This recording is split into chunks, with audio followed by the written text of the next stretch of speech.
Neha Shetty DJ Tillu మూవీతోని మనందరి మనసుని కొల్లగొట్టేసిన beauty. Neha Shetty విషయానికి వస్తే, నేహా శెట్టి తన ఒరిజినల్ నేమ్ అయినప్పటికీ కూడా డీజే టిల్లులో తన క్యారెక్టర్ పేరైనటువంటి రాధికని ఎక్కువ మంది గుర్తుపెట్టుకున్నాం. ఎందుకంటే తన క్యారెక్టర్ అంత ఎలివేట్ అయింది. సాంగ్స్ కానివ్వండి, తన బ్యూటీతోని కానివ్వండి, తన యాక్టింగ్తోని కానివ్వండి, ప్రతి ఒక్క ఆస్పెక్ట్లో అందరి మనసులను దోచేసుకుంది నేహా శెట్టి.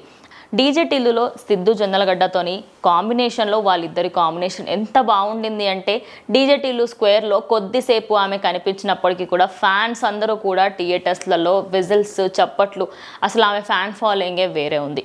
అయితే డీజే టిల్లు పార్ట్ 1 తర్వాత నెక్స్ట్ మూవీస్ అన్నిటికీ కూడా రెమ్యూనరేషన్ పెంచేసిందంట ఈ బ్యూటీ.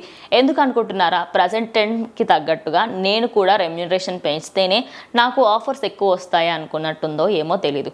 మీడియా ముందే తనంతట తానే గౌరవంగా చెప్పుకుంటుంది, ఎస్ నేను రెమ్యూనరేషన్ పెంచాను, దానికి సంబంధించి నేను ఏం చెప్పాలనుకుంటున్నానంటే, నా యాక్టింగ్కి, నా స్కిల్స్కి, నేను చేసే పర్ఫార్మెన్స్కే నాకు గౌరవం దక్కుతుంది కాబట్టి నేను రెమ్యూనరేషన్ ఎక్కువ తీసుకోవడంలో బాధపడట్లేదు. చాలామంది హీరోయిన్స్ కూడా తీసుకుంటారు, అండ్ అలాగే నేను కూడా తీసుకుందాం అనుకుంటున్నాను అని చెప్పేసి గౌరవంగా మీడియా ముందైతే తనంతట తాను యాక్సెప్ట్ చేసింది.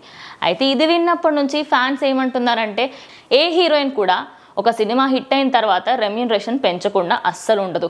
కానీ తిను రెమ్యూనరేషన్ పెంచినప్పటికీ కూడా జనాల్లోకి వచ్చి తనంతట తానే ఎస్ నేను పెంచుతాను రెమ్యూనరేషన్ అని చెప్పేసి చెప్పడం వల్ల ఫ్యాన్స్కి ఇంకెక్కువ ఇష్టం పెరిగింది నేహా శెట్టి పైన.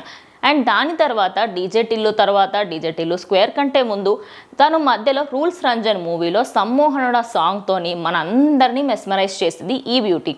ప్రస్తుతం తాను ఈ 31కి రిలీజ్ అవ్వబోతున్న గ్యాంగ్స్ ఆఫ్ గోదావరి మూవీలో మెయిన్ లీడ్గా చేస్తోంది. విశ్వక్ సేన్ సరసన నటిస్తున్న ఈ నటి ఈ సినిమాకు సంబంధించి భారీగా రెమ్యూనరేషన్ తీసుకున్నట్టయితే బయట సోషల్ మీడియాలో అలాగే ఫిల్మ్ నగర్లో చక్కర్లు కొడుతోంది ఈ వార్త. మరి ఇందులో ఎంత వాస్తవం ఉంది ఏంటి అనేది తెలుసుకోవాలి అంటే ఫ్యూచర్లో వెయిట్ చేయాల్సిందే.